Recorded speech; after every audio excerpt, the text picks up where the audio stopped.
Olá, queridos, Deus abençoe você, Deus abençoe sua família, sua vida. Estamos aqui de volta, Pastor Sérgio, esse amigo que vos fala.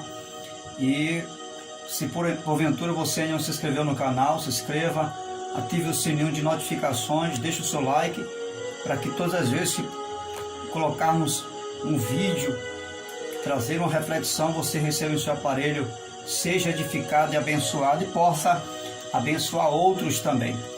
Eu quero orar com você, porque tudo começa bem quando começa com oração. Você já orou hoje? Você já levou a Deus uma palavra de oração? Então ore comigo. Esse é o seu momento. Essa é a sua hora. Deus, em nome de Jesus, queremos te louvar pela bênção da oração, pela liberdade de poder estar aqui falando contigo. Eu oro por essa pessoa que comigo ora também. Abre as portas desse momento para esta vida. Aceita e considera a oração deste seu servo, desta sua serva, em nome do Senhor Jesus, independente do credo religioso dessa pessoa, seja ela alcançada por ti, meu Deus, com graça e poder, em nome de Jesus. Você que crê, diga amém. Muito bem, eu quero iniciar essa reflexão fazendo uma pergunta para mim e para você. Qual a realidade da sua vida hoje? Qual é o cenário em que você se encontra hoje, em pleno século 21, qual é a realidade da situação que você está vivendo? Seja ela boa ou ruim, esteja você no alto dos montes ou nos vales da vida, qual a circunstância que você está vivendo hoje? E dentro dessa pergunta, à luz da palavra de Deus, quero deixar para mim e para você, para nós, algumas lições preciosas que Jesus nos deixa ao encarar a vida com realidade, com transparência, sem arrudeios, com franqueza, como ela nos apresenta. Que às vezes a gente quer mascarar a vida, já percebeu isso? De vez em quando a gente quer fazer alguns arrudeios, a gente quer interpelar a vida com contratempos, mascarar, fazer de conta, fingir que não está acontecendo isso, fingir que não está acontecendo aquilo. Mas Jesus nos dá uma receita. Ele vai nos ensinar como nós devemos nos portar diante da realidade da vida, esteja ela nos trazendo bons momentos ou maus momentos, esteja ela nos trazendo tristezas ou alegrias, esteja ela nos confrontando ou não. Jesus vai nos trazer lições maravilhosas e lições que vai nos fazer vencer toda e qualquer circunstância da vida. A primeira pergunta, a primeira questão em pauta em relação à realidade da vida que vivemos hoje é: que realidade eu e você estamos vivendo? Estamos vivendo um tempo de censura ao que é certo? Será que você está vivendo esse tempo? Será que estamos vivendo um tempo onde as pessoas estão limitando nós fazermos aquilo que é certo? Será que é esse tempo aí que estamos vivendo? E se formos olhar direitinho, estamos vivendo uma realidade que é um fato. Estão colocando censura no que diz respeito àquilo que é certo. Exemplo, estão nos confrontando e dizendo que a igreja não é algo essencial, não é? Você está vendo aí, né? A mídia e enfim o governador está colocando estampado aí que a igreja não é algo essencial, ou seja, está nos limitando a fazer aquilo que é certo. Como Jesus se deparava diante dessa situação? Ou quem sabe alguém está limitando você a fazer aquilo que é certo em alguma outra área? Como Jesus se comportaria vivendo essa realidade que eu e você estamos vivendo hoje? Lucas capítulo 6, versículo 12 vai dizer a seguinte expressão: num daqueles dias, Jesus saiu para o monte a fim de orar e passou a noite orando a Deus. O texto sagrado diz: num daqueles dias. Que dias eram esses que Jesus estava vivendo? Se você ler o contexto desse texto, no capítulo 6, versículo 1, Jesus ele é confrontado por alguns fariseus, porque Jesus passava por algumas lavouras de cereais e os seus discípulos começaram a colher, começaram a comer, a debulhar espigas, e os fariseus começaram a repreender ele, a falar com ele que não era permitido fazer aquela colheita e se alimentar no sábado. Jesus responde: vocês nunca leram o que fez Davi? Quando eles e seus companheiros estavam com fome, entrou na casa de Deus tomando pães, o pão da presença, comeu o que apenas os sacerdotes era permitido comer, deu também aos seus companheiros. Então disse Jesus: o Filho do Homem também é Senhor do sábado. Você vai observar que eles censuram Jesus, limitam Jesus de fazer algo que diante de Deus era justo fazer. E Jesus vai interpelar eles e perguntar lá na frente: que é mais válido diante de Deus? O matar a necessidade do corpo, ou seja, o se alimentar, ou o preservar o sábado? Jesus está dizendo: a vida é melhor do que qualquer tradição. A vida é superior a qualquer tradição religiosa. Então você vai observar que Jesus também vive em um momento de censura. Mas o texto sagrado vai falar que ao invés dele ficar batendo de frente, ele vai orar. O texto sagrado vai nos mostrar que num daqueles dias, esses dias que Jesus estava vivendo, era um cenário de política, era um cenário de um puxa para cá, outro puxa para lá. Na verdade, os fariseus não estavam visando a condição da lei, o zelo da lei, eles estavam politicando, na verdade. Para você ter uma ideia, até as pessoas que eles iam ganhar para Deus, que na verdade não é para Deus, eles iam fazer um proselitismo. Era o tipo de uma evangelização onde eles conquistavam as pessoas não para Deus, mas para si, ou seja, para compor o seu grupo de religiosidade. Então você vai observar que Jesus vivia em um momento de política, em um momento de censura, e ele não é detido, ele não para por conta dessas coisas, ele vai orar. O que Deus está dizendo para mim e para você é que nesse momento de censura, de limites, não existe coisa melhor para mim e para você fazer do que viver uma vida de oração.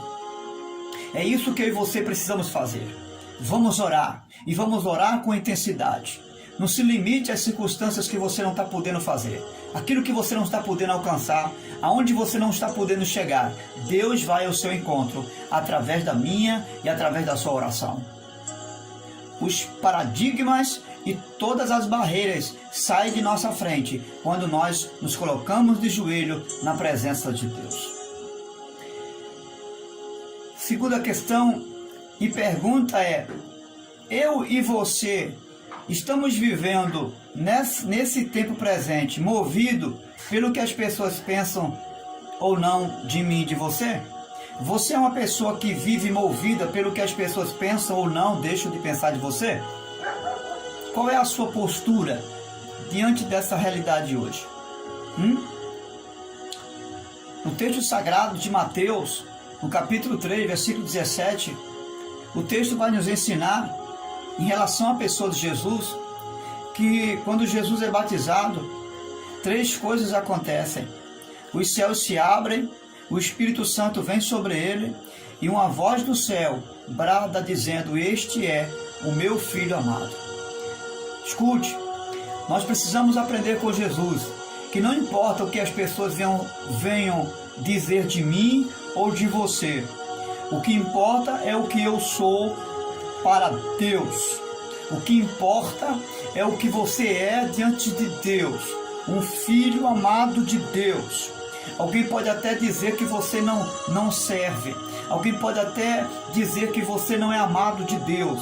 Alguém pode até injuriar você de alguém que não é de Deus. Mas Deus está dizendo: você é o meu filho amado. Jesus vivia sob essa base espiritual. Ele tinha consciência que não importava o quanto ele era odiado ou amado pelas pessoas. Não importava o quanto as pessoas recepcionassem ele ou não.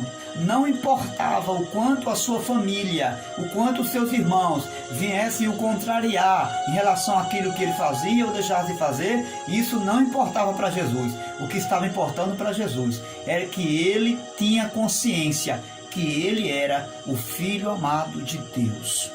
E que não havia nenhuma circunstância que pudesse levar ele a viver uma inferioridade de vida, porque ele sabia que ele era o Filho amado de Deus e que Deus o amava, e não importava com circunstâncias ele pudesse viver, qual o cenário em que ele pudesse estar. Não importava se Jesus estava granjeando uma multidão ou não. Não importava se Jesus estava sendo aplaudido ou não. O Pai estava ali como um Pai amado dele.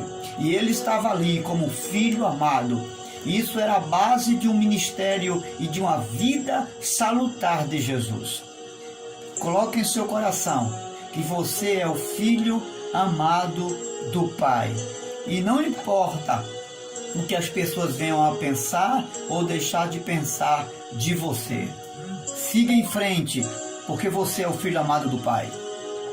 Terceiro lugar, você e eu somos alguém que, volta e meia, nós costumamos revidar alguém? Será que você e eu costumamos revidar os insultos que as pessoas fazem a mim? Quantas coisas que, volta e meia, alguém insulta a minha fé, alguém insulta a sua fé, e alguém leva a você uma palavra dura que a vontade mesmo é de revidar. Qual é a minha atitude numa hora de insulto? À luz da palavra de Deus, 1 Pedro, capítulo 2, versículo 23, o apóstolo Pedro vai dizer que quando Jesus é insultado, ele não revida, mas entregava aquele que julga com justiça. Vamos fazer como Jesus? Ao invés de nós revidar, ao invés de nós jogar pedra sobre pedra, ao invés de nós buscar justificar uma razão nossa, mesmo estando certo, ao invés disso, a palavra de Deus vai nos ensinar, à luz da vida de Jesus, que ele entregava a Deus a quem tudo julga, aquele que julga corretamente. Ele não ia buscar razões, ele não tentava se justificar ou se autoproteger. Não, ele entregava aquele que tudo julga e julga corretamente. Vamos procurar fazer isso? Vamos deixar de lado tentar justificar, buscar razões, buscar mostrar que está certo e que não está errado. Vamos deixar isso de lado. Vamos imitar o nosso Cristo, vamos imitar o nosso Salvador, em não revidar, em não fazer o mesmo ou jogar a mesma moeda que jogaram para nós. Vamos entregar a Deus como Jesus assim fez. A outra questão: como você e eu encaramos os problemas, com leveza ou com dureza? Quando surge os problemas diante de mim e de você, como é que nós encaramos? Com dureza, como um fardo pesado, como um jugo pesado, ou com leveza, ou seja, com facilidade, com destreza? Como eu e você se porta diante das durezas da vida? O texto sagrado vai nos mostrar uma realidade que Jesus se encontra em Marcos capítulo 5, verso 21. A Bíblia diz que Jesus se depara diante de dois problemas ao mesmo tempo. Quantos problemas você está encarando? 2, 3, 4? Ah, pastor, é inúmeros os problemas, são incontáveis os problemas, é mesmo? Vamos aprender com Jesus como conviver com os inúmeros problemas? Vamos aprender? Marcos 5, 21, a Bíblia diz que Jesus está no caminho e aparece um homem chamado Jairo. É um homem de sinagoga, é um líder de uma das sinagogas, e ele vinha pedir a Jesus socorro porque sua filha estava tremendamente doente. Antes que Jesus atendesse o pedido de Jairo, chega uma mulher por trás dele, no anonimato, sem ele saber, sem ele conhecer, toca na orla do seu vestido e o poder de Jesus cura aquela mulher. Deus é glorificado e você já sabe o contexto. Mas vamos nos aproximar de Jairo. Mais adiante, quando esse milagre acontece, Jesus atende Jairo. E quando no caminho em que Jesus vai ao encontro da filha de Jairo que está enferma, ao recepcionar Jairo, Jairo disse: crer tão somente, não temas. Mais adiante, os servos de Jairo chegam e dizem: Jairo, não incomodes mais o mestre, porque tua filha já morreu. Escute, Jesus, ele não se espanta com aquele comportamento do servo que diz que a sua filha já morreu. Jesus olha para Jairo com o semblante, é claro, de Jairo já triste, e ele diz: não tema, Jairo, não tenha medo, apenas creia. Louvado seja Deus. Você sabe o que é que Jesus nos ensina? Ele nos ensina a enxergar as coisas difíceis do lado de fora apenas, e não do lado de dentro. Jesus, ele enxerga os problemas apenas do lado de fora, e não do lado de dentro dele. E esse é o segredo de Jesus encarar as coisas de forma muito leve, sem fardo, sem jugo pesado. Esse é o método que Jesus usa para enxergar as coisas, a vida dura, as coisas de ordem de natureza impossível, muito fácil. Porque ele não vive os problemas exteriores dentro dele. Ou seja, os problemas que estão do lado de fora, ele não traz para dentro dele. Pelo contrário, ele administra os problemas que estão do lado de fora através de uma vida de leveza, de uma vida de poder que ele já vive no seu interior. Você percebe agora porque nós muitas vezes vivemos uma vida de jugo e de fardo pesado, mesmo estando ao lado de Jesus, porque nós não estamos fazendo como Jesus fazia. Nós não estamos encarando as coisas do lado de dentro para fora. Nós estamos enxergando as coisas do lado de fora para dentro. Ou seja, estamos trazendo os medos e os fardos, os problemas que estão do lado de fora, estamos trazendo para dentro de nós. Ao invés de vivermos um problema, estamos vivendo dois problemas. O primeiro é enxergar eles do lado de fora. E como se isso não bastasse, estamos trazendo esse problema para o nosso interior. Ou seja, ficamos sem a graça e o poder de resolver os problemas. E quando enxergamos os problemas, enxergamos de uma forma humana. Enxergamos no âmbito horizontal e não da vertical. Jesus não tinha um olhar para os problemas do interior para fora, não. Ou melhor, do exterior para dentro. Ele olhava os problemas de dentro para fora. Por isso que os problemas não conseguiam entristecê-lo. Por isso que os problemas não conseguiam vencê-lo. Por isso que tudo que Jesus enfrentava, seja qual fosse a sua realidade de vida, era a um nível espiritual. Ele enxergava com os olhos espirituais. E esses olhos, essa forma de enxergar a vida, levava Jesus a viver os problemas com facilidade, a lidar com os problemas sem nenhuma dificuldade, porque ele não vivia esses problemas dentro dele. Comece a partir de hoje mudar esse seu comportamento, que eu e você venhamos a viver a realidade do nosso viver de forma leve, de forma tranquila, de forma consolidada com o que Jesus fazia. Uma outra pergunta: qual é a realidade da sua vida e a minha hoje?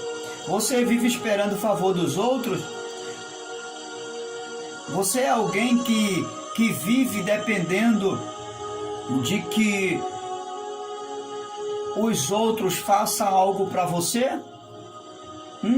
Você está vivendo essa realidade? Você vive esperando o favor dos outros?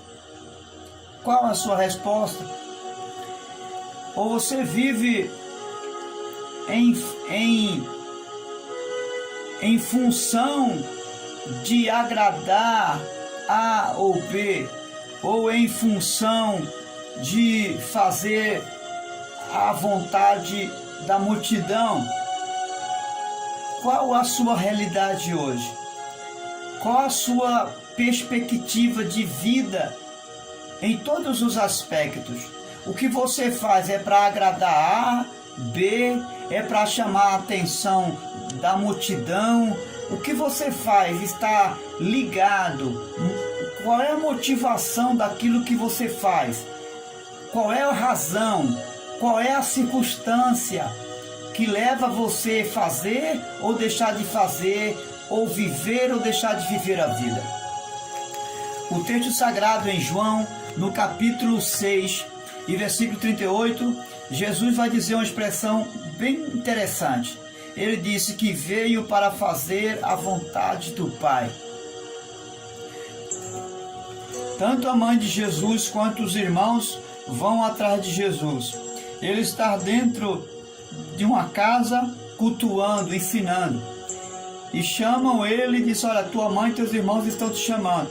E Jesus manda um recado: olha, minha mãe, meu pai, meus irmãos são aqueles que fazem a vontade de meu Pai que está nos céus.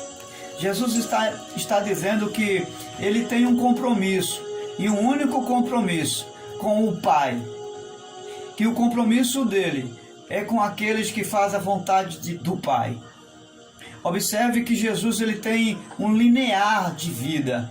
Ele inclina-se para uma única pessoa, não para a multidão, não para A, para B. Ele não está preocupado em função, vivendo em função de agradar a mãe, pai e irmãos. Não, ele vive em função de agradar uma única pessoa, a vontade de Deus. E tudo que ele faz é em função de chamar a atenção de uma única pessoa, o Pai que está diante dele. Ele não vive em função de chamar a atenção da multidão que lhe cerca, nem dos espectadores que estão lhe observando com outras motivações. Não. Ele só tem uma motivação para viver: fazer a vontade de Deus. Quem sabe você está vivendo uma vida frustrada, porque você tem feito algo para chamar a atenção das pessoas. Porque quem sabe você tem ficado triste porque quando posta alguma coisa, quando faz alguma coisa na igreja, quando deixa de fazer, as pessoas, você não consegue chamar a atenção das pessoas. Você já observou que tem pessoas que colocam a foto numa rede social esperando ser curtido por alguém? Tem outros que abrem uma rede social e busca milhões e milhões de pessoas para segui-lo. Outros buscam seguidores. E isso afaga, isso traz uma certa massagem para o coração de muita gente. Você observou que isso tem levado muita gente a viver como uma função disso? Tem pessoas que não conseguem viver em função de outra coisa, senão em chamar a atenção do outro. Isso é uma doença.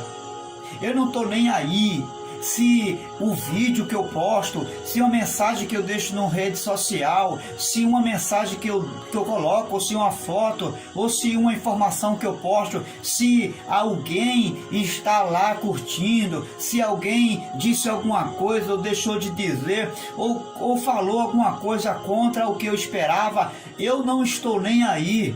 Sabe por quê? Porque eu não vivo em função dos aplausos e do que as pessoas acham, vão deixar de enxergar meu respeito, querido. Eu vivo em função de agradar a Deus e de fazer a vontade dele. Ou seja, eu tenho um delinear, eu tenho um único para agradar. Eu não vivo em função de agradar multidão, eu vivo em função de agradar uma única pessoa, o meu Senhor Jesus Cristo. É isso que importa para mim. Se você quer viver uma vida de acordo com a vontade de Deus, acabe com esse negócio de estar vivendo em função de que alguém enxergue você. Não importa se você está sendo visto pelo pastor, deixa de ser visto pelo pastor, se a igreja, ou se o seu vizinho, se a sua família, se o seu pai, se sua mãe, não importa se você não está conseguindo chamar a atenção do público, da massa, não interessa.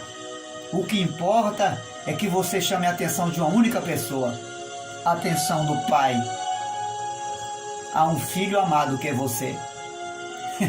Quando você se tratar disso, quando você for curado disso, você vai viver uma nova realidade de vida. A sua vida, a sua expectativa de vida vai ser outra. E esse fardo que está sobre você, de viver em função de chamar a atenção das pessoas,